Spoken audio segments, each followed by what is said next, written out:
Hello, and welcome to Book Dreams, a podcast for everyone who loves books and misses English class. I'm Julie Sternberg, author of a number of children's books, including Like Pickle Juice on a Cookie and Summer of Stolen Secrets, a brand new middle grade novel. And I'm Eve Yohalem. I'm also a children's book author. My books include The Truth According to Blue and Cast Off, The Strange Adventures of Petra de Winter and Brom Broen. In each episode of this podcast, we consider a book-related topic. And in this episode, we consider, should we reimagine the way we approach the craft of writing and the way it's taught? What are the downsides to our view of storytelling now, and how can we improve it? Author and professor Matthew Salesses takes on these questions in his new book, Craft in the Real World, Rethinking Fiction Writing and Workshopping. The book is already a national bestseller and an Esquire Best Book of 2021. I suggested that we interview Matthew after I learned that Craft in the Real World takes on the traditional model of workshopping writing. I have been in a lot of this style of workshop. What happens is a writer submits a piece to be considered, and then during the session, everyone else talks about that piece while the writer just sits there and listens and isn't allowed to say a word until the very end when they get to ask a couple of questions. I really had never thought about the downsides of this kind of silenced workshop, but they're real. And I'm so glad we got to talk about them and so much more with Matthew. I am too. I don't have nearly as much workshop experience as you do, but what little I have, I never enjoyed, which is one reason why Matthew's book really appealed to me. Yeah. Here's a little more about Matthew. He's also the author of the best-selling novel, The 100-Year Flood, and the Faulkner finalist, Disappear, Doppelgänger Disappear. His previous books include I'm Not Saying, I'm Just Saying, Different Racisms on Stereotypes, the Individual, and Asian American Masculinity, and The Last Repatriate. His essays can be found in Best American Essays 2020, NPR Code Switch, The New York Times Motherlode, The Guardian, and other venues. Matthew is an assistant professor of English at Coe College, where he teaches fiction writing and Asian American literature and studies. He earned a PhD in literature and creative writing from the University of Houston and an MFA in fiction from Emerson College. We started by asking Matthew about his early experiences as a writer and what it was like when he started attending writing workshops and learning about craft. I started writing young, or just started my love of writing young. A few years ago, I found this thing that my parents had saved from, I think, fourth grade. And it was like a little book that we made in class, bound with one of those spiral binders. It had a leaf for a cover. I'm not really sure why, but it was a story about a stingray who had the planter's peanut. He had a top hat and a cane. And he had lost the shine in the sparkle in his smile. And so he had to go looking for the smile. I remember reading this over and thinking, wow, this is the best thing I've ever written. I'm never going to top this. You peaked. It does sound really profound for a 9-year-old you. Yeah, that's impressive. I started studying it, I guess, in undergrad. I took poetry classes at first. I learned a lot from just thinking really carefully about the language and the words choices that I was making, and rhythm and meter and things like that. I don't know. I had less fun, I guess, in the fiction workshop than I did in the poetry workshop. The poetry workshop was it just encouraged a lot of experimenting and trying out different things. We could go over many different poems, of course, in the same time period, where it would take just one story. And so people were kind of able to produce large volumes of work, and that meant kind of trying all kinds of different things versus the 2 stories I think we workshopped that year. I was in a silenced workshop, so I couldn't kind of explain myself. I remember once in my undergrad workshop, my professor went on a little bit of a tangent about how much she hated the word perused and how I shouldn't use the word perused. I was thinking the whole time, I don't remember using the word perused. And then finally, another student in class spoke up and said, oh, I think this is just a typo. I think it's supposed to say pursued. and I wasn't able to say that for myself. So yes, yeah. So there were there's just some things that the workshop had trouble with just because we couldn't talk. Right. So was there a moment, and perhaps this was the moment when you first thought, we could improve the way this subject is taught or the way workshop is run or something? No, I think like many students, I took it for granted that this was just how it was done. I had never seen any other kind of model anyway. Students tend to believe in the authority of their professors who are experts in their fields. And it wasn't until at least the MFA program that I was in where I started to question things. I remember one time in my MFA, we were workshopping a person's story, and we spent like 5 minutes arguing over whether a person could bicycle a certain distance in a day. The whole time I was thinking, like, this, can we just ask him?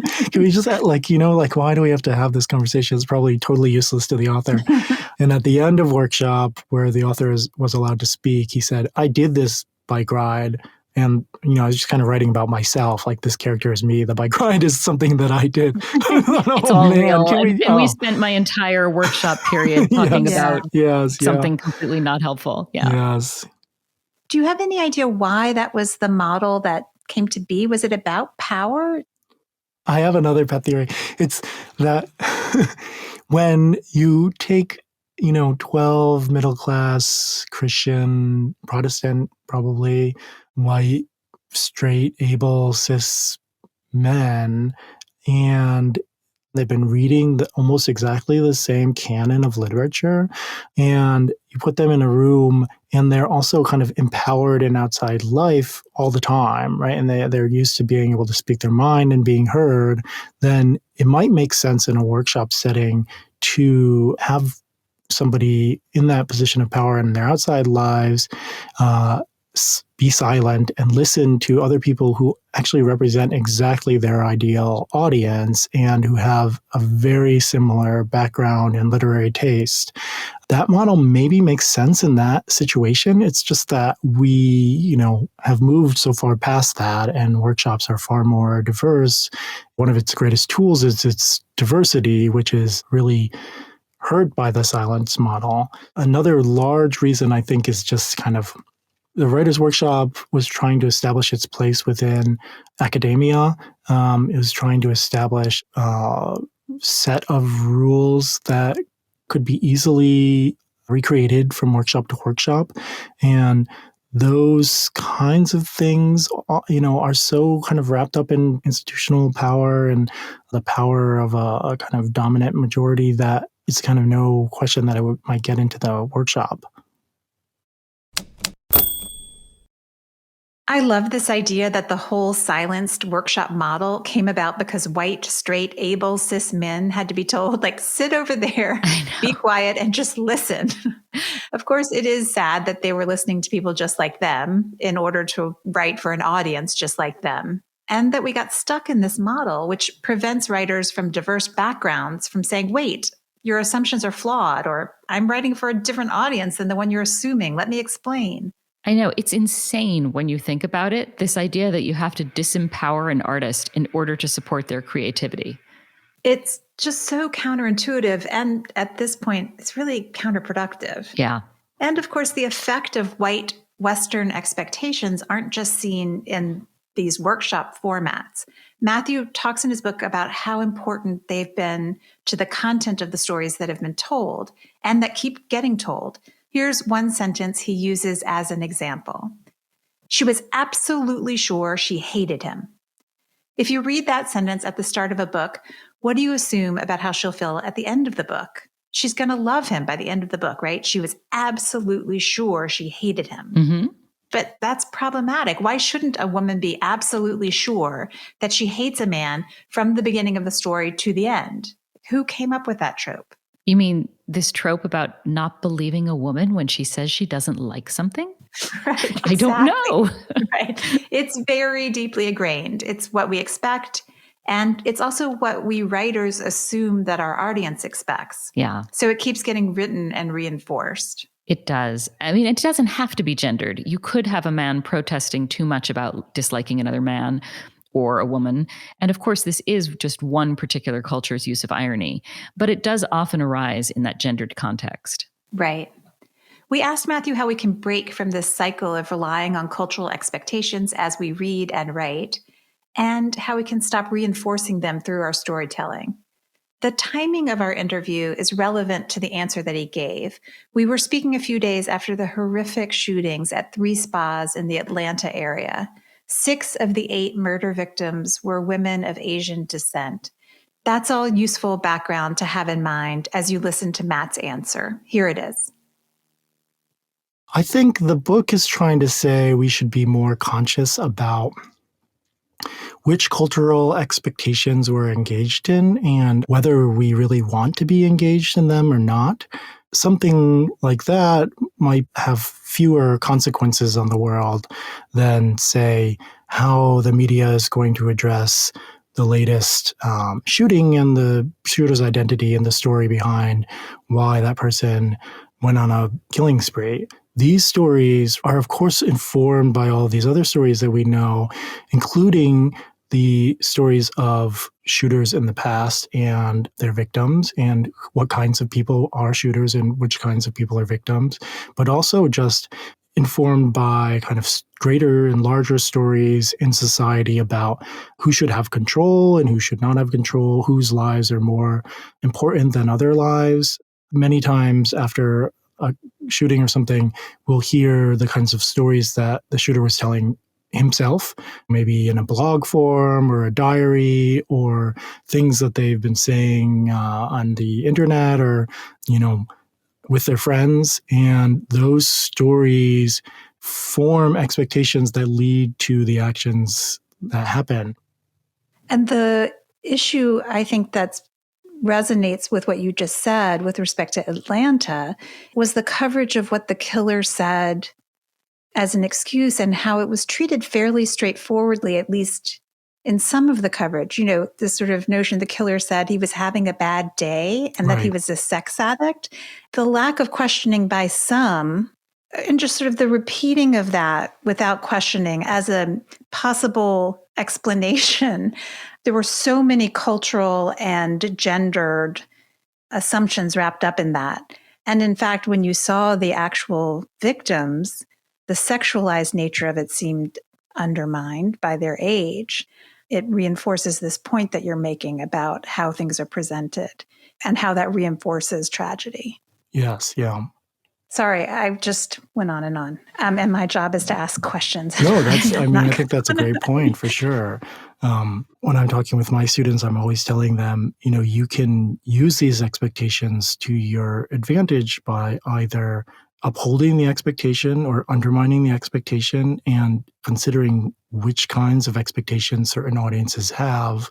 The story that the shooter told in Atlanta was a story tailor-made for a certain kind of audience, and other audiences, the Asian American community, for example, did not find it a very compelling story because it does not kind of align with what they know as the truth behind these expectations. But a certain community that finds these expectations more in line with their experiences or within the stories that they are engaging in all the time on TV or movies or with each other might then find that the story upholds the expectations they already have. And so they find it easier to believe those stories. Right.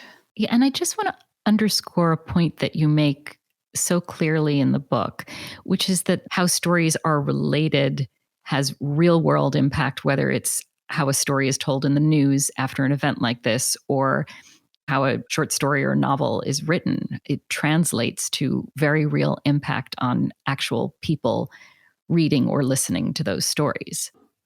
Yeah. When I was a student talking about craft, it often seemed as if craft was within this kind of vacuum space, as if we were kind of, putting pieces of wood together. We never thought about where the wood came from or how it's sourced, whatever, et cetera. But of course, those things inform how we're working with the tools that we're working with. So I always felt as if there should be more attention paid to the consequences of our decisions in the world and where those decisions come from, in the historical and cultural context of those decisions. It feels like there are so many beliefs about writing that feel like they're given to us from on high because they've been repeated so often, show, Right. don't tell. Kill your darlings. We hold these truths to be self-evident that darlings must be killed, I know. Our poor darlings. It seems like just a radical idea to start questioning, oh, maybe not, or who's making that suggestion and why do we need to accept it? And actually, maybe we don't need to accept it. It seems radical, but I think that students come in, my undergrads seem to come in questioning those things. But by repeating those things over and over again, and by reinforcing the values through the stories we choose and how we talk about those stories, what we hold up as good writing and bad writing, then we are all the time making it harder for students to question those things that are usefully questioned. Mm-hmm. I think one really good example you give in the book of an element that highlights the influence of the dominant culture on craft and also reflects the connection between craft and the real world is this issue of a character's agency. There's something that feels realistic and satisfying to some people about protagonists changing their environments and changing themselves, right? Westerners, for white Westerners in particular with privilege, that can feel quite realistic and satisfying. But for others, it doesn't, feels neither. So can you talk a little bit about authors who have rejected that formula or who have just written other kinds of books? Yeah, sure. One of the books that really opened things for me was The Art of the Novel by Milan Kundera, who writes a kind of alternate history of even the kind of white Western European novel, tracing it from Cervantes to Kafka. His main point is about agency. It's that despite the tendency in psychological realist literary fiction to have a character have control over what happens in the story and have a fatal flaw that causes the problems that they then have to face, and that they on their own are able to conquer those problems and become socialized and incorporated into society, there's another way of looking at the history of the novel, even within that context, that goes through coincidence and systemic rules and violence and things that are beyond a character's control. Many of the things that happen in Don Quixote come out of kind of nowhere, are very coincidental, represent a worldview that is much more based around fate. Kafka's worldview is we are trapped in this kind of system that is controlling everything, and despite not even knowing what we have done wrong, we can be accused of these many crimes that we've committed against that system.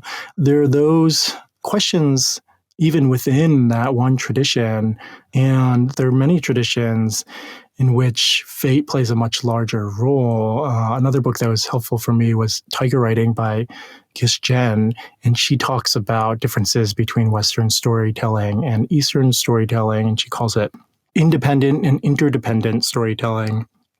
She says when she was reading American novels, there's so much control that the characters have over things, and that was very appealing to her as a reader. But when she was talking to her own family, and she kind of cites this autobiography, I guess, that I think her father wrote, that is like 2/3 description of their family history and their family home, and then finally gets around to himself in the end.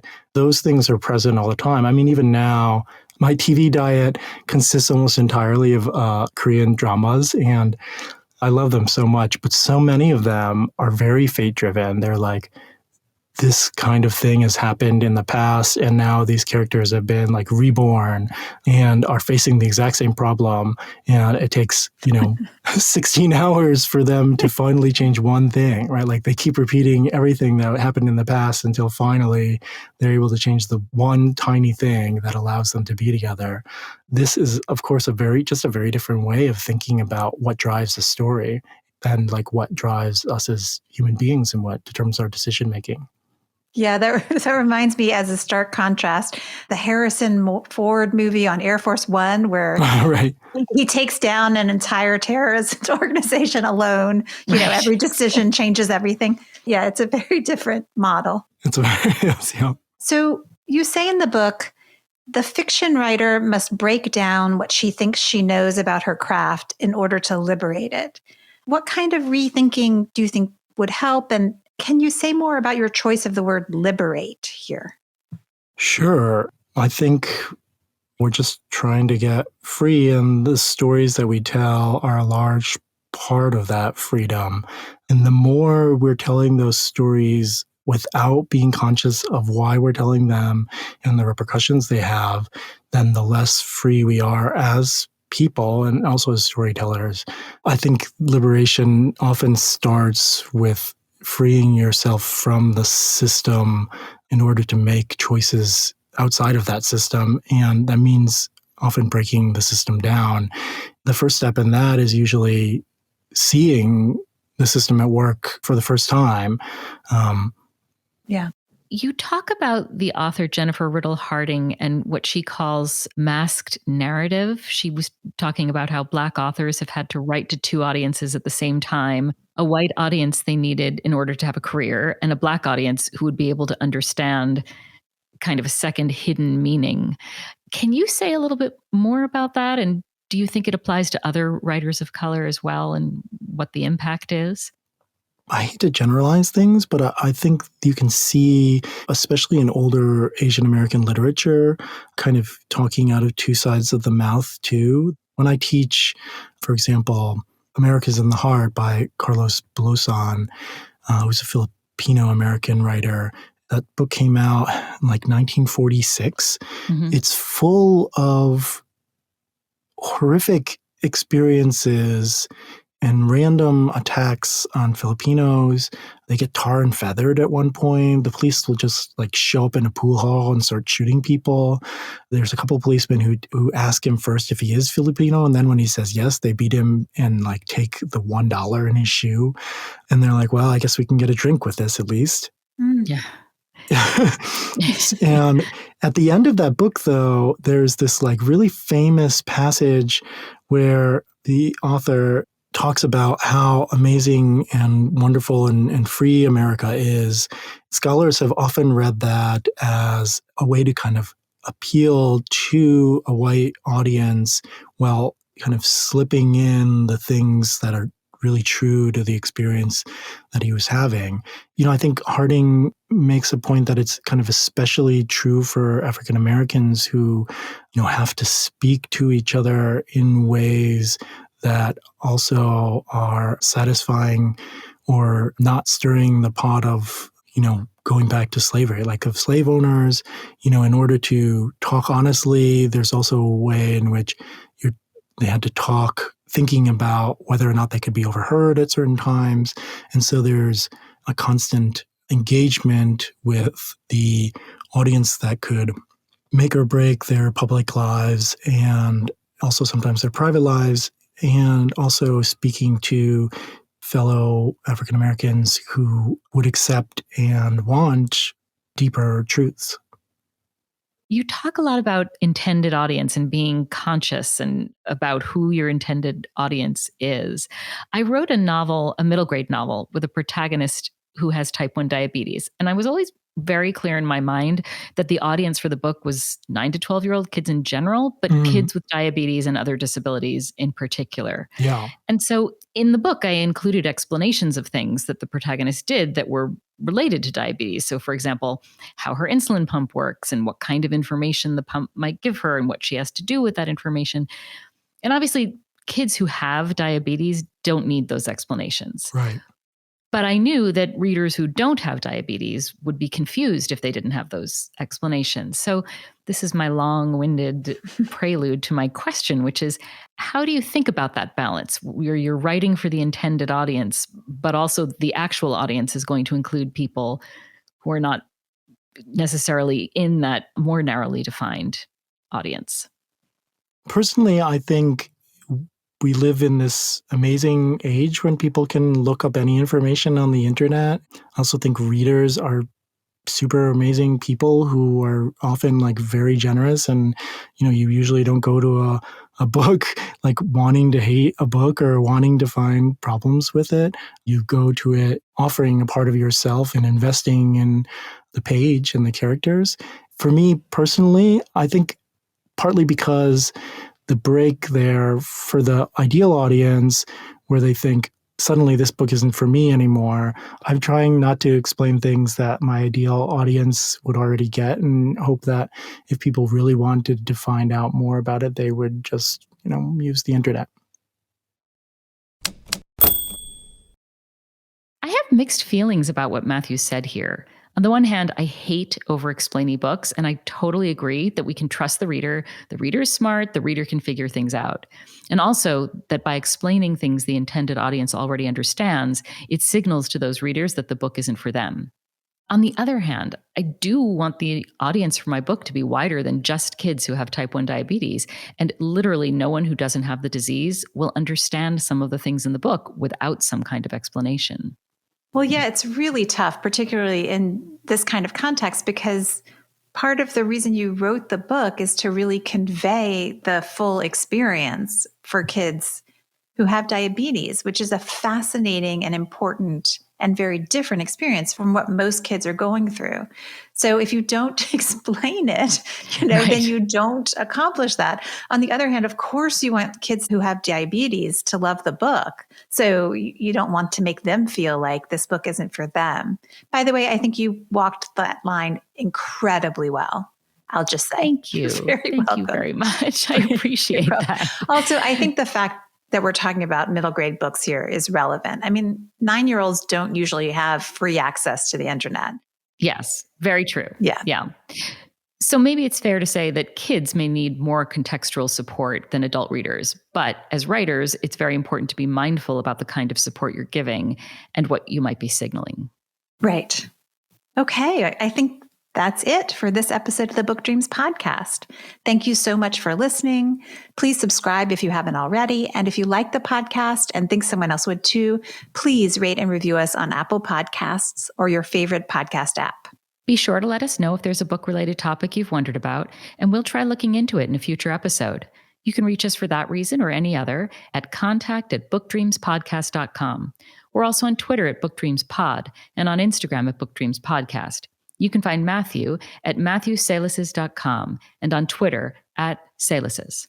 Many thanks to our producer, Gianfranco Lentini, and to our theme music composer, Maya Polsky. You can find Eve at eviohallam.com and me at juliesternberg.com. And check out the podcast website, www.bookdreamspodcast.com. Book Dreams is part of the Podglomerate Network and LitHub Radio. Until next time, happy book dreaming. Happy book dreaming. Come listen to Book Dreams with Julie